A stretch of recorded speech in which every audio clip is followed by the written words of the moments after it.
Ucar sakinləri rayonda abonentlərə faktiki sərfiyyatdan bir neçə dəfə artıq qaz borcu yazıldığını iddia edirlər. Yenavaz.com-a müraciət edən rayon sakinləri Bəxtiyar Kərimov, Mahir Kərimov və Rəhman Əhmədovun sözlərinə görə yüzlərlə abonent ciddi maddi çətinliklərlə üz-üzə qalıb. Stat: Əvvəlki aylarda hər ayın biri və ya ikisi tarixində abonentlərə yazılı bildiriş qəbzləri təqdim edildiyi halda 2026-cı ilin yanvar ayında heç bir bildiriş verilməyib. Yalnız telefonlara SMS göndərilib. Bu addım bilərəkdən atılıb və məqsəd şişirdilmiş borcların izini itirmək, vətəndaşların etiraz imkanlarını məhdudlaşdırmaqdır. Abonentlərə verilən izahlar isə qeyri-müəyyəndir və başa düşülən formada deyil. Daha ciddi hal isə ondan ibarətdir ki, evdə olmayan, qazdan istifadə etməyən abonentlərə belə şişirdilmiş borclar yazılıb və bu borclar barədə yalnız SMS vasitəsilə məlumat verilib. Statın sonu. İddialarla bağlı ünvanladığımız müvafiq sorğuya Azərqaz İstehsalat Birliyinin İctimaiyyətlə Əlaqələr və Korporativ Kommunikasiya şöbəsinin rəisi Eldəniz Vəliyev belə cavab verib. Deməli,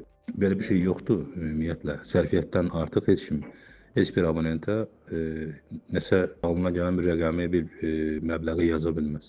Əgər kimin şikayəti varsa, konkret olaraq müraciət eləsin, individual qaydada. Həmin şikayətlər araşdırılsın, cavab verilsin. Yəni belə bir şey yoxdur.